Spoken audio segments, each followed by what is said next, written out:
Hey everyone, welcome to From the Depths. I'm Menti, and this is episode 128 of the Battleship Brawl Season 3 tournament. This league battle, we've once again got the St. Catherine by Naomides going up against the Arkansas by Nutterchap. It's important to note that the Arkansas is at 9 battles, so no matter what happens in this battle, whether it wins or loses, it is going into the Hall of Champions on the endurance rule. So let's go ahead and get this underway and see whether it gets in on a win or gets in on a loss. Not that it really makes that much of a difference in the end.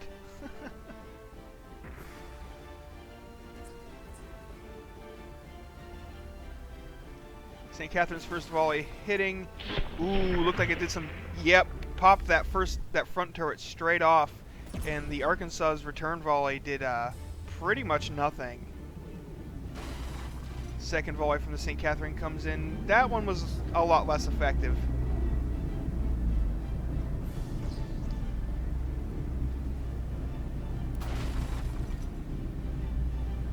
If the Arkansas would turn instead of just sailing straight at its opponent, it would do a lot better. It's got a lot of guns that are just doing nothing right now.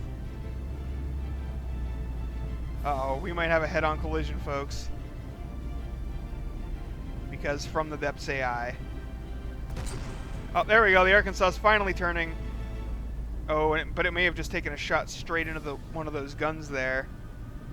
That might be it for that forwardmost turret in the center. Once the game figures out whether they're going to collide or not. There we go. Nope. And once those fire, ooh, those are going to be some heavily crammed shells right there. St. Catherine backing up. Its armor is absorbing those shells with ease, it seems. But now the Arkansas is around the side and back. It's in the perfect position against the St. Catherine. Only one of its guns can fire on the Arkansas, and I'm sure the armor back here is weaker. Maybe not. It doesn't really seem like it's... No, it's definitely weaker.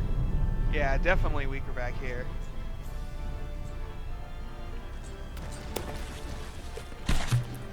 Uh-oh. St. Catherine took some damage to the engines, it seems. Gone dead in the water. That is absolutely terrible when you are a directionally focused ship like the St. Catherine. It's going to be hard to keep your weapons on target if you can't maneuver to keep the enemy in your firing arc.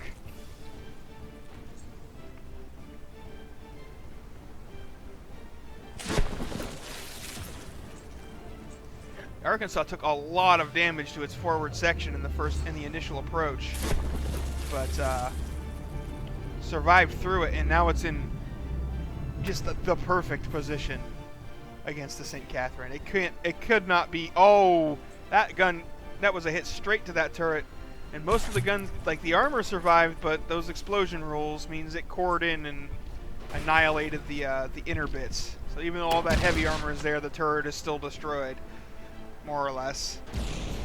It's disabled at the very least. Oh, that front turret just took a similar hit. The heavy armor held up, but the insides got ripped out. You can see the barrels. Actually, it looks like it went all the way back to the firing. Oh, and there it goes.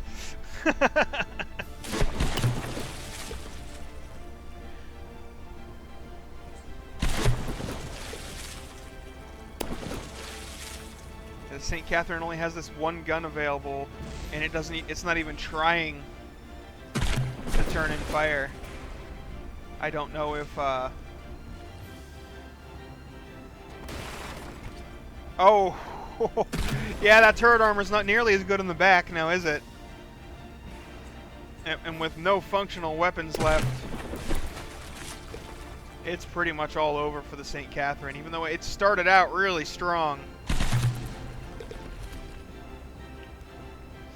The Arkansas was able to get around and behind it, and that was its doom.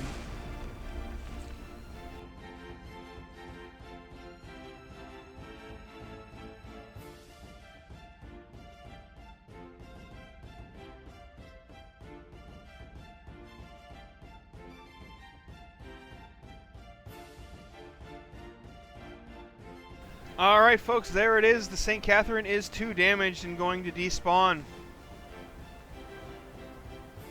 So that'll be it for this battle, and with that victory, the Arkansas by Nutter Chap will be entering the Hall of Champions.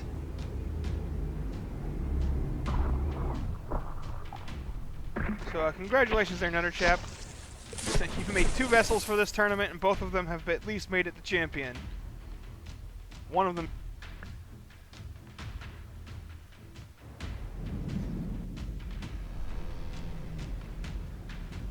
Receiving.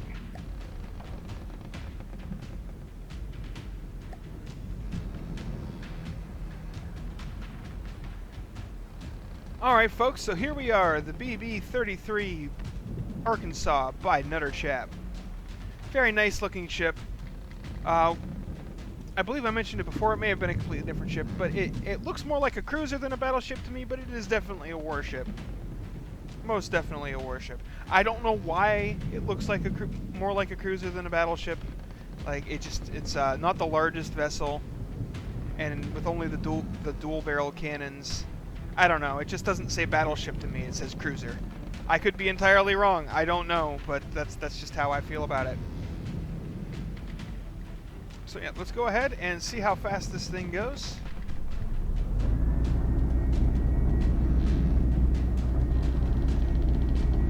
She's a decently quick vessel, it's 17 meters per second, well, 17 and a half. Yeah, that's a very respectable speed. Very respectable speed there. Turn rate. Turns rather nicely. Turns pretty quick, and it's rather smooth too. Like, you can see if you look at the horizon, there's a little bit of a twitch in the motions, but it's not bad at all. And that may just be, you know, because of the speed jumping around because of turning. Yeah, that's a pretty tight turn radius. So it's definitely a decently maneuverable ship. Not the most maneuverable one we've seen in the tournament, but definitely more than you know, better than average is what I'm trying to say. Okay, next, let's go ahead and take a look at the armor. Whoops, wrong button. Didn't mean to mirror it.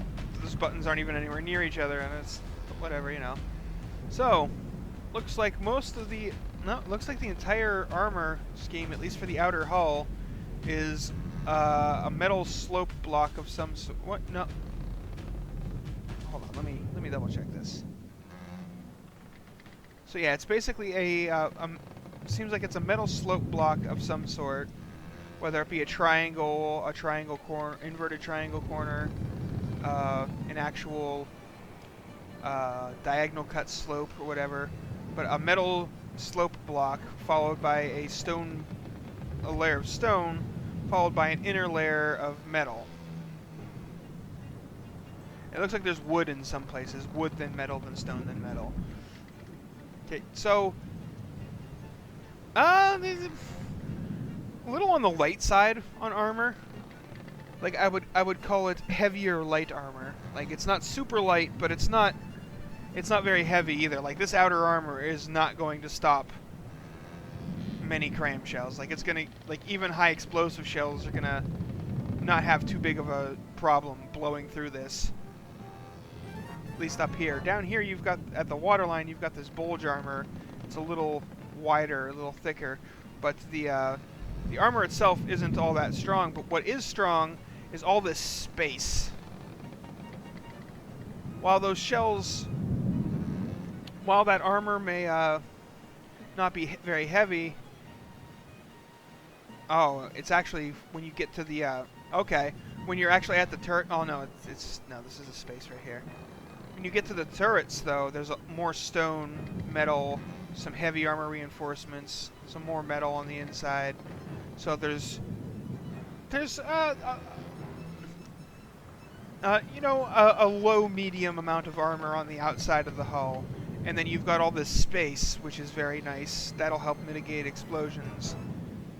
And then for the turrets themselves, they've got a stone beam, a metal beam, and then heavy armor on the inside, and another armor block. It looks like the metal here is actually attached to the turret, not the ship. So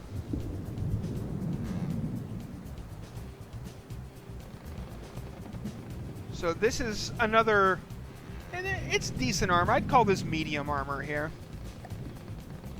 with the heavy metal stone lab. That's medium armor with, yeah, call that medium armor on the turret. So the combination of those two gives it some pretty good protection. Definitely. Definitely some decent protection there. So the next thing to look at would be the guns. I believe all these guns are more or less the same.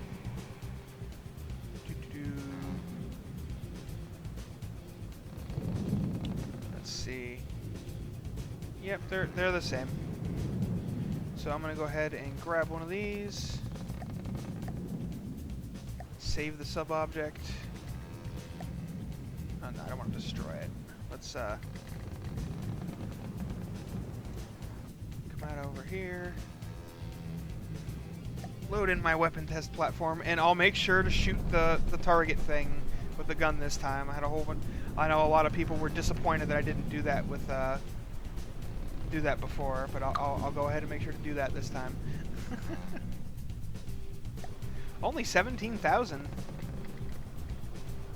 That's messed up. Only 17,000 for one of these guns, though. That's fairly cheap. I mean, it is only a dual-barreled gun. Receiving. Jump over to the weapon test platform. And I'm gonna go ahead and first. All right, it wasn't loaded yet, so. Oh, the barrels are a little stagger fire there, so. Alright, let them reload. And then I'll fire and see what numbers we get.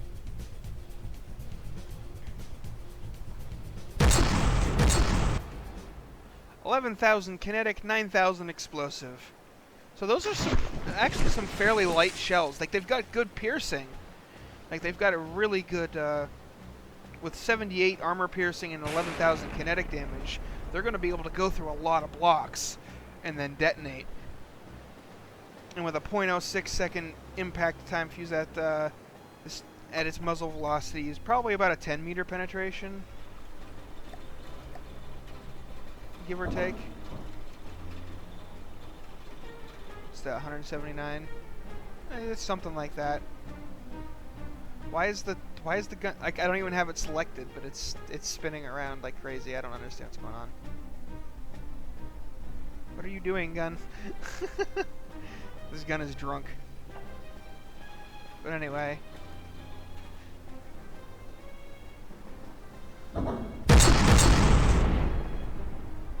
Did it just then reloaded?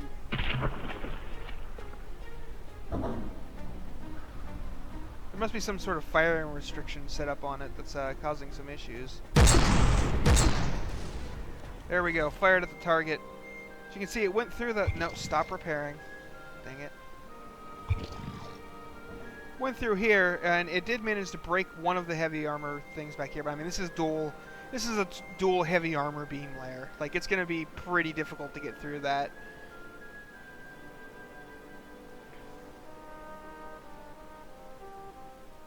Especially since it would have like this block. It's got like a 72 armor class, and that only has 78 armor penetration. So so yeah, it gets a lot of its damage mitigated by having two heavy armor beams like that. But yeah, that's what it did to that target. Got through the rather thin metal pretty easy. Yeah, let's go ahead and take a look at how this thing is Tetrised next. I'm interested to see that. How's the neck done? It's just... Oh, the neck has a whole bunch of... this is where all the gauge is, it seems. And then you've got the actual gun parts going up the back corners. Okay, interesting. Let's see. Some more gauge in here. Not sure how you're keeping those separated.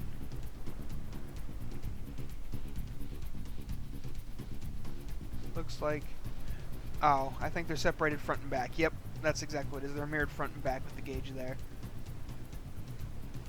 So yeah, for these explosive pellets, yep, they've got 6 connections all around.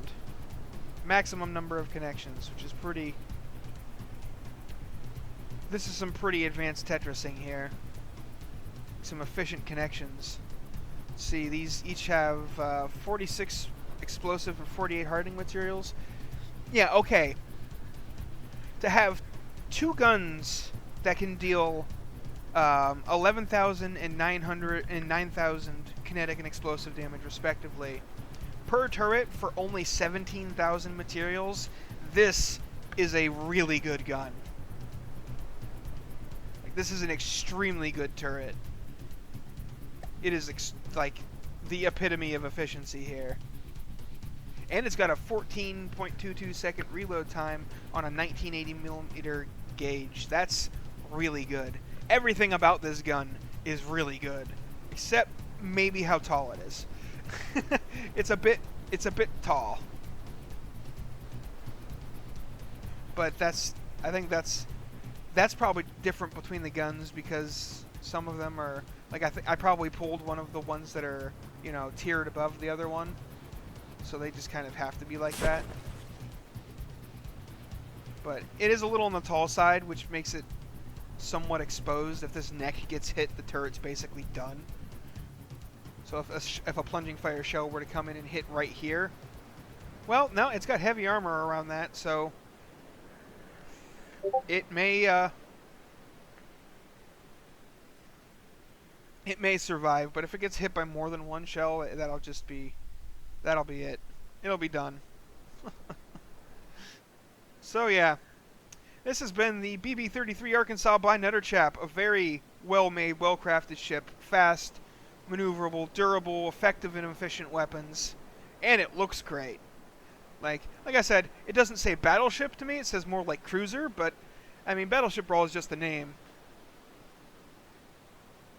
So yeah, if you think this ship deserves to be inducted into the Hall of Beauty, and therefore into the Hall of Fame, go ahead and upvote the comment down below saying to do so. If you don't think it should, upvote the one that says don't. Thanks for watching, folks. I hope you enjoyed, and I'll see you on the battlefield.